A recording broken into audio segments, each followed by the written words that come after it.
Hey, look what someone brought me. These are the guts from Space Time, the four-player version of Time Zone, like what I have. So this is down at the back box. This is from the, this right here is from the inside the cabinet. And then this Gottlieb-looking thing is a, it's from a Buckaroo? No, a Bonanza, I think it was. Someone had given him the cabinets. They were apparently kind of in rough shape, and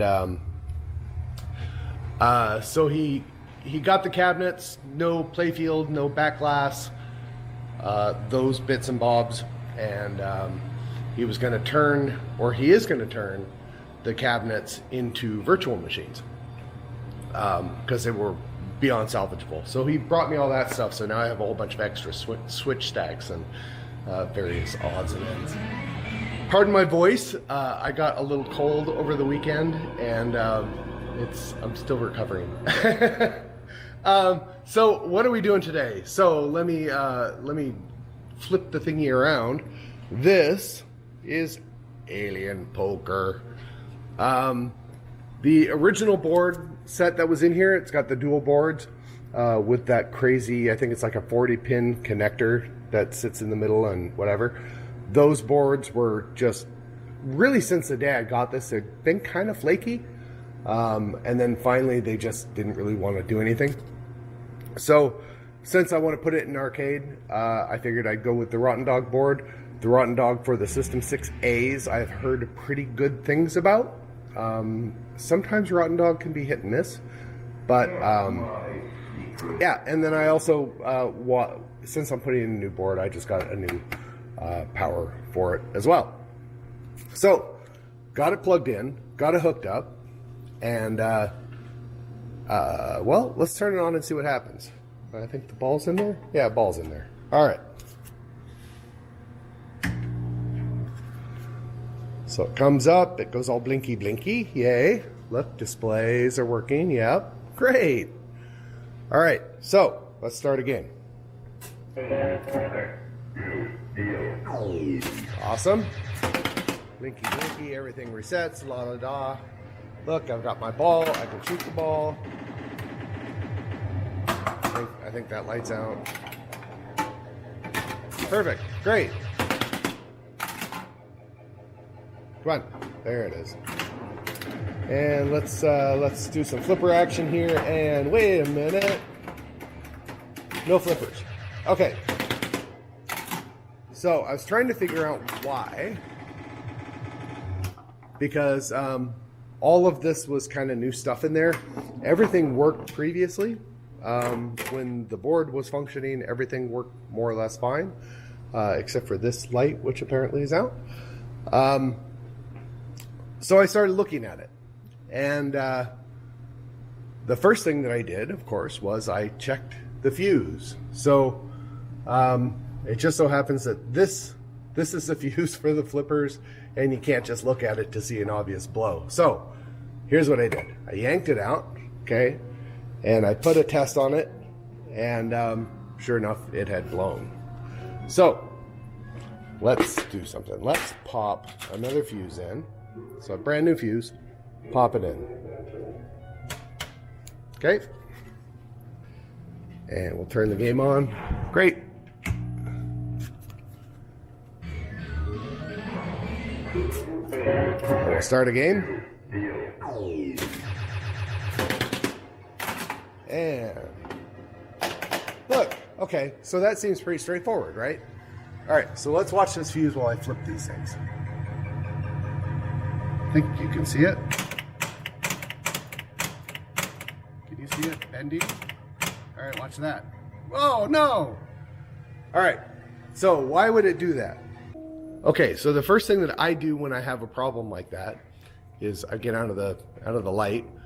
So I was flipping these two flippers here. And this one you can flip all day and there's no problem. So we know that this is probably okay.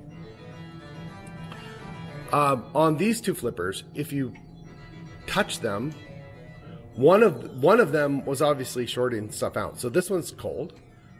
hey, this one's warm, so the problem's going to be here. Great. So I think even if the diode was bad, I think that would cause a different type of problem, but I tested diode's fine. All right, so what could be happening? So let's check the end of stroke switch. I think we can get in there. And look, see how it's melted? Can you see that? So obviously we're not end of stroking. That's going to be the problem right there. So if you look at that.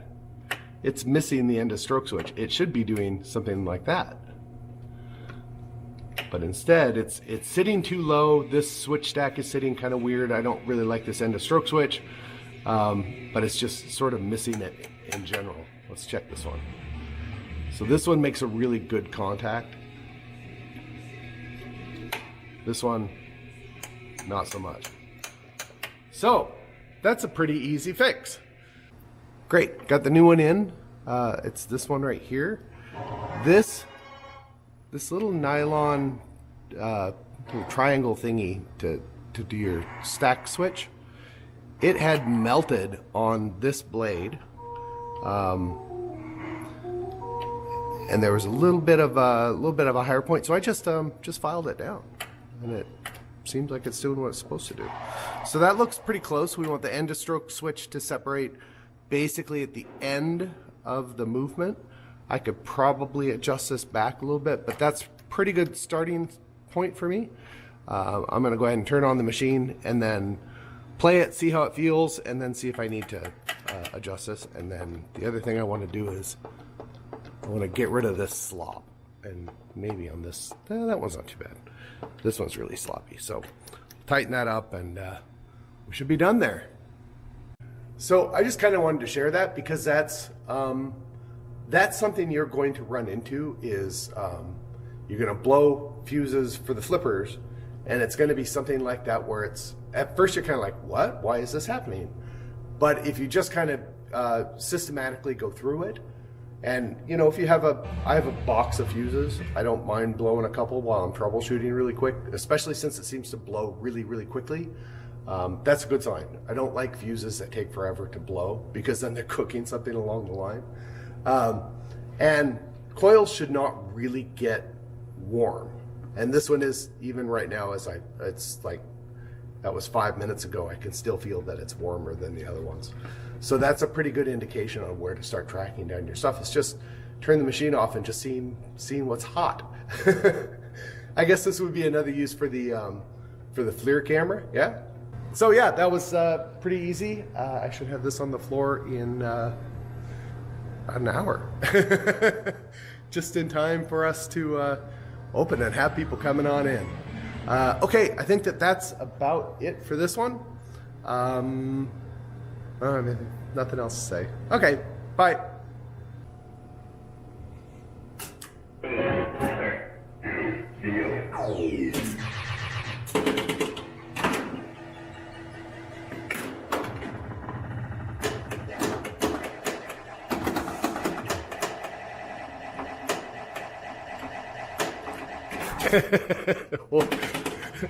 One-handed pinball. Let's try the other hand.